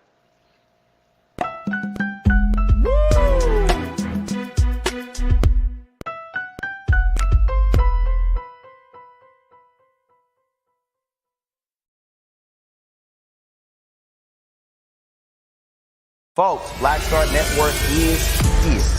Oh, no punches! I'm real revolutionary right now. Support this man, Black Media. He makes sure that our stories are told. Thank you for being the voice of Black America, Roland. Hey, Black, I love y'all. All momentum we have now, we have to keep this going. The video looks phenomenal. See, this difference between Black Star Network and Black-owned media and something like CNN. You can't be Black-owned media and be scared. It's time to be smart. Bring your eyeballs home. You dig?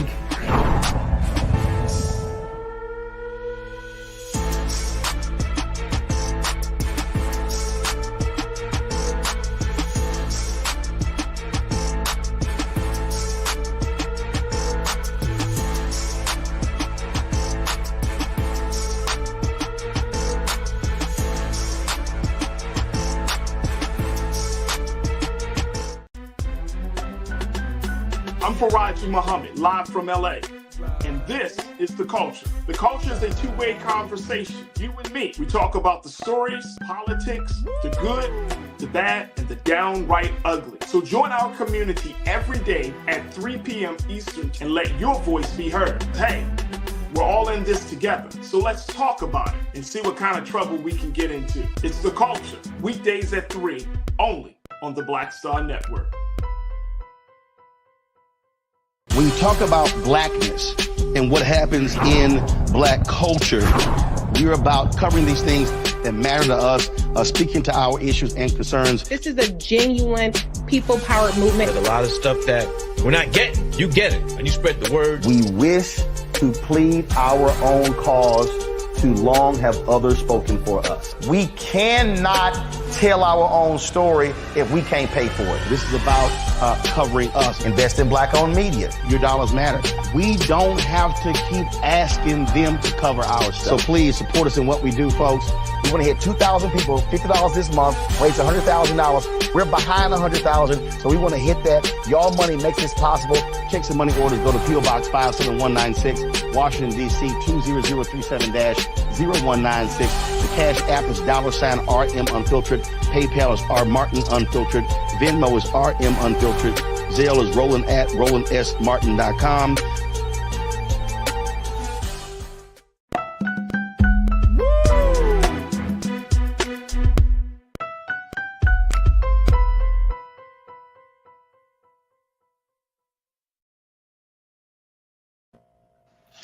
All right, folks, welcome back to The Culture here on the Black Star Network. Checking in with my sister Suzette Speak, talking about the GOP debate that's going to be happening tonight.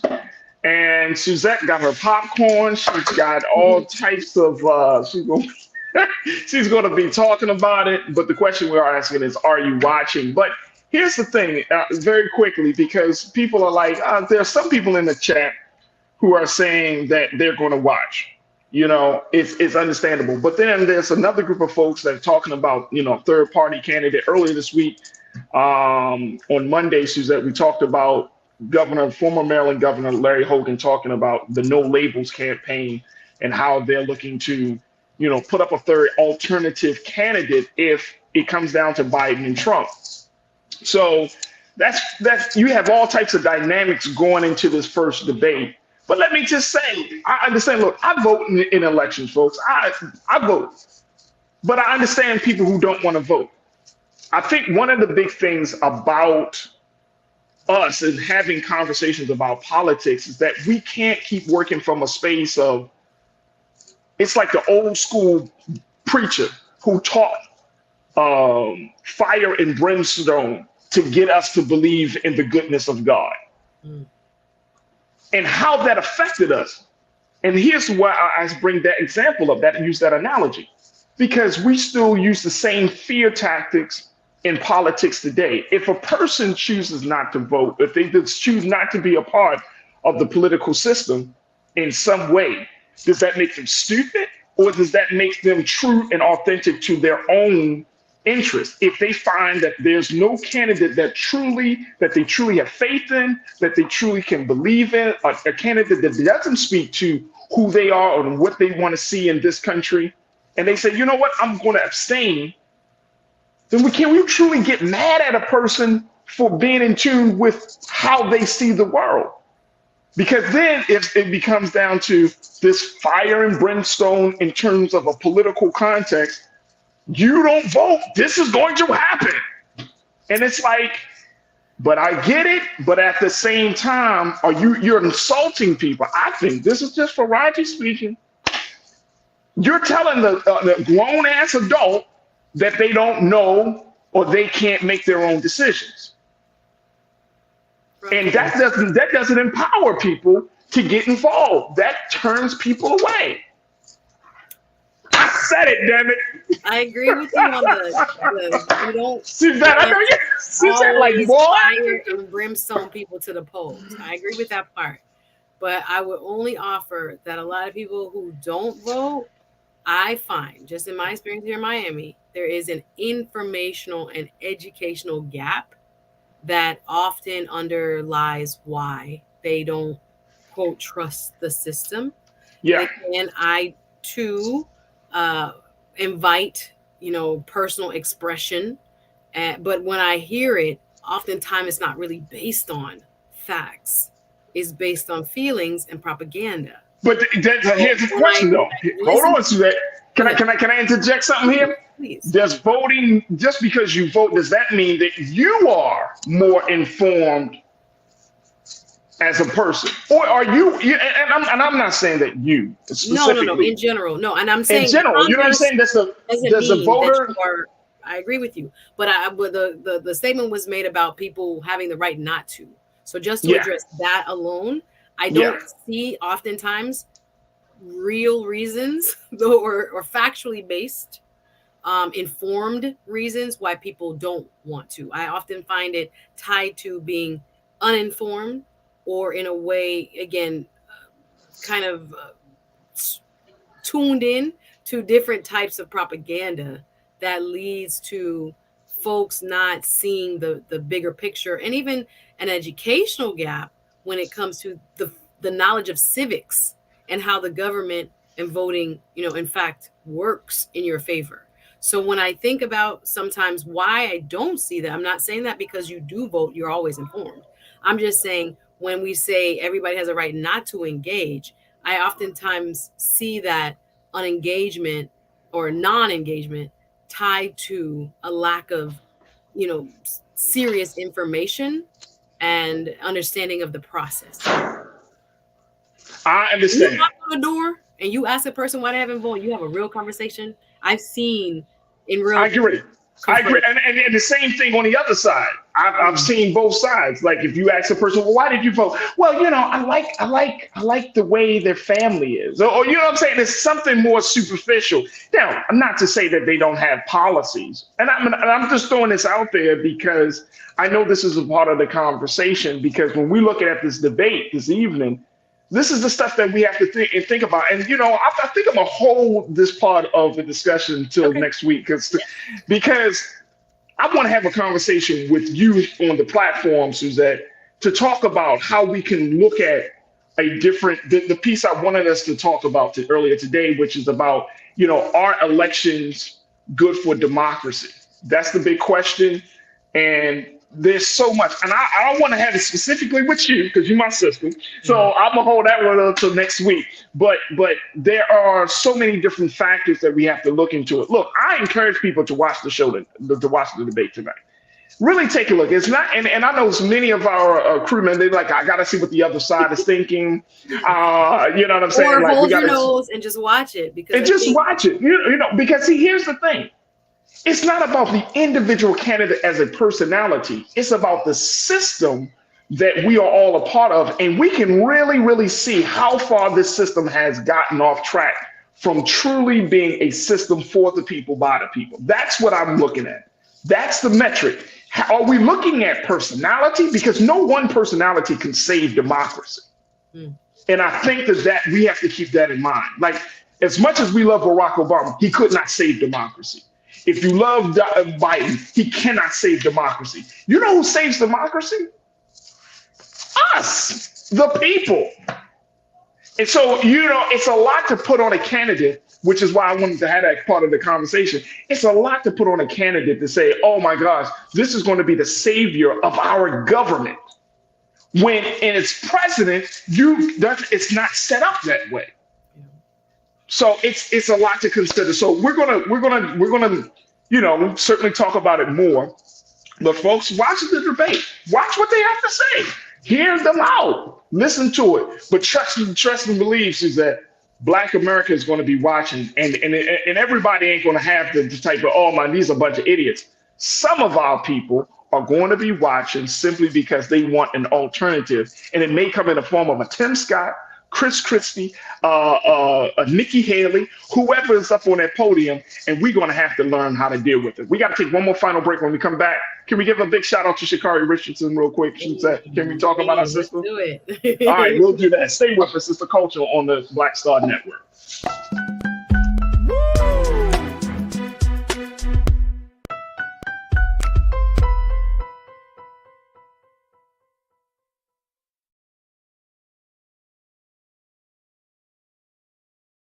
talk about blackness and what happens in black culture, we're about covering these things that matter to us, speaking to our issues and concerns. This is a genuine people-powered movement. There's a lot of stuff that we're not getting. You get it, and you spread the word. We wish to plead our own cause. Too long have others spoken for us. We cannot tell our own story if we can't pay for it. This is about covering us. Invest in black-owned media. Your dollars matter. We don't have to keep asking them to cover our stuff. So please support us in what we do, folks. We want to hit 2,000 people, $50 this month, raise $100,000. We're behind 100,000, so we want to hit that. Y'all money makes this possible. Checks and money orders go to P.O. Box 57196, Washington, D.C. 20037-0196. The Cash App is $RM Unfiltered. PayPal is R Martin Unfiltered. Venmo is RM Unfiltered. Zelle is Roland at RolandSMartin.com.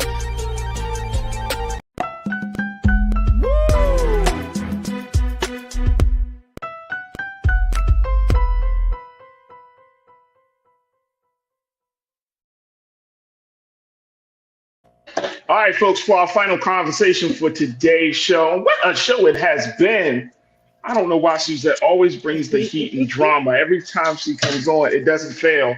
For our final conversation, let's talk about Sha'Carri Richardson. Is she one of the best? Sha'Carri. Oh, Sha'Carri. I'm sorry. She did say that. It's Carrie. On her Twitter, it's Carrie. Yes. I was like, oh, okay. Okay, sister. So sorry. No, I understand the correction. Because people will call me all types of names that my mother never gave me. Sha'Carri Richardson, is she one of the best comeback stories in sports? Of course, on Monday, our sister, who was dragged through social media just a couple of years ago because of her her demonstration for the Olympics and her talk around the use of marijuana and cannabis. She has now, 2 years later, she stamps a comeback with a 100-meter world title and essentially making herself the fastest woman in the world, beating out Jamaican runners. She beat out Jamaican Sharika Jackson and Shelly-Ann Fraser-Price, the defending world champion, to win with a time of 10.65 seconds. Woo! Yes. Sha'Carri Richardson is back in action.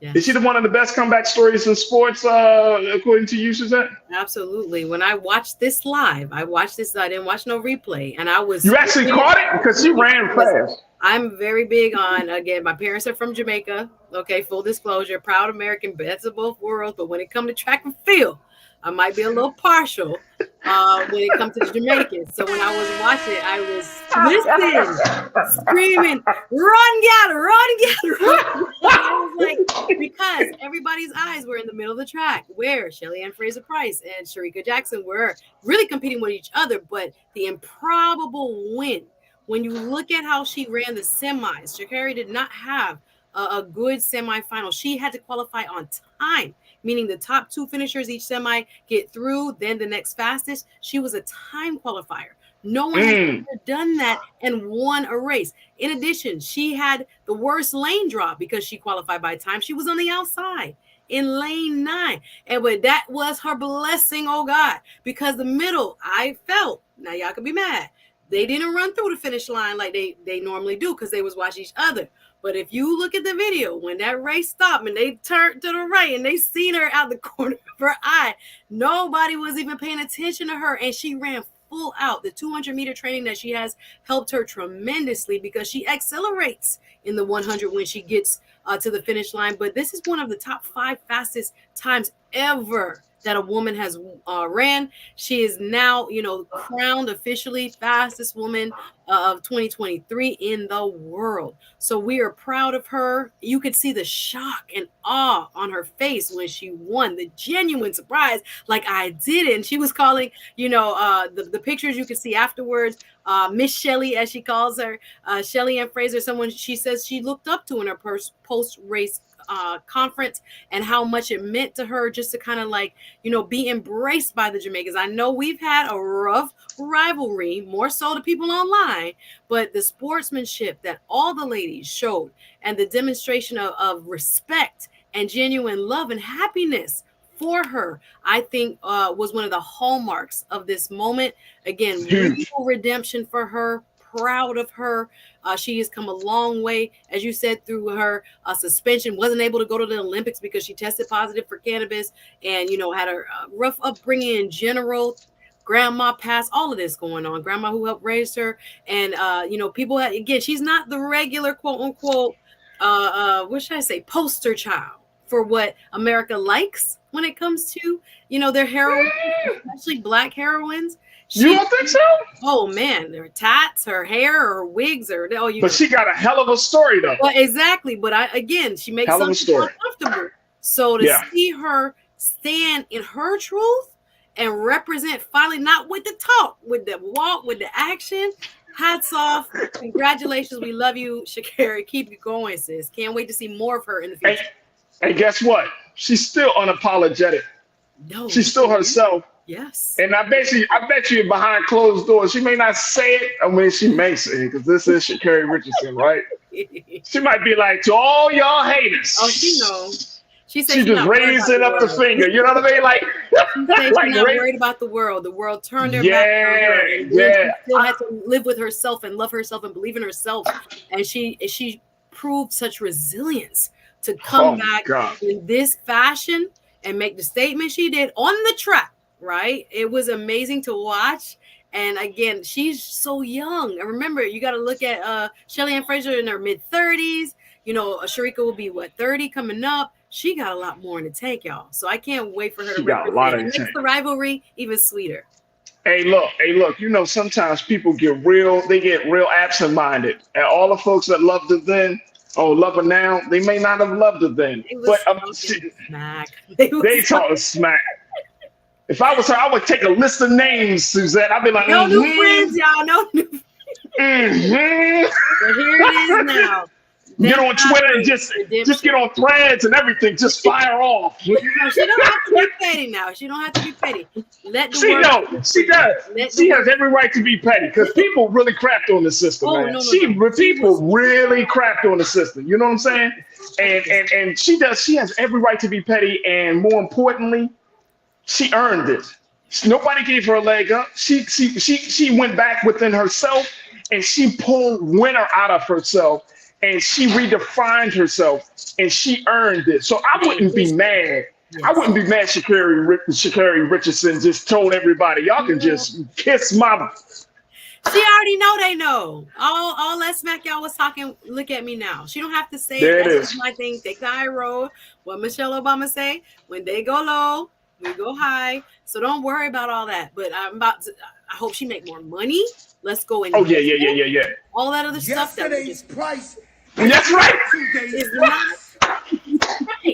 Let's go. I am happy for this sister. I'm going to dedicate a whole show on Saturday to this on my channel. So y'all get ready. But no. All right, there we go. Perfect segue. Hey, look, we gotta go because we our time has been so well spent with my sister. I love talking to her, y'all, and I hope that y'all enjoy the conversation that we have with her. Very quickly, Suzette, your show is coming up on. You say on Saturday you're going to be doing something special on this. Guys, 5,000 subs, and we going hard on Saturday. I simulcast on Jamaicans.com. For a special show dedicated to this historic win for Sha'Carri Richardson. But thank y'all for the support. Come on, there we go. Come on over and subscribe. There we go, right there. Hey, y'all, make sure y'all follow my sister from another mother, Suzette Speaks, on all social media platforms. She is so supportive of the work that we do here on the Black Star Network and the culture. And so she has made this show even better. So I am always grateful for her insight, her intelligence, in terms of all around just fantastic spirit. So make sure y'all follow my sister, man. Farajii. Thank you. I'm just man, being real. I enjoy Wednesdays. You get us through the hump. So thank you. I appreciate y'all. Thank y'all.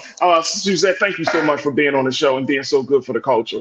Thank you. See you next week. Absolutely. See you next week. All right, folks, that's going to do it for us. I thank each and every one of you. Man, so many new faces, new voices that checked in on our chat on Roland Martin's YouTube page. Make sure y'all continue to keep the conversation going. Of course, at 6 p.m. Eastern Standard Time, RMU is going to be coming at you right here on Black Star Network. Bro, I want to thank all of the Culture crew for being a part of the conversation. I want to thank my production team. I want to thank Joel, Shannon, Maddie, Chris, and my man King Keenan for making me look and sound good. Folks, continue to support us here on Black Star Network. Your support means everything to us. So your support, it goes a long way. And we want to give another big shout out because folks always show their support. Trying to get this in very, very quickly, but we had another subscriber, Merrill Thompson. Merrill, thank you so much for coming in on the Bring the Funk Fan Club Level 1. Thank you, thank you, thank you. We truly, truly appreciate it. Make sure you download the app for free on all of your devices. Follow us on social media. And again, when those notifications come up on Facebook, on YouTube, make sure y'all let your friends and family know. Also, follow me on social media. You can find me at The Real Farajii on Instagram, Farajii on Twitter, Farajii Muhammad on Facebook, and for The Real Farajii on Threads. I would love to connect with you, and I appreciate the ongoing support. All right, folks, that's going to do it for us. As always, never be afraid to challenge what's wrong. Stand for what's right while being yourself in the process. God willing, we will be back tomorrow for another exciting edition of The Culture right here, only here, exclusively here on the Black Star Network. Thank you for tuning in. Peace.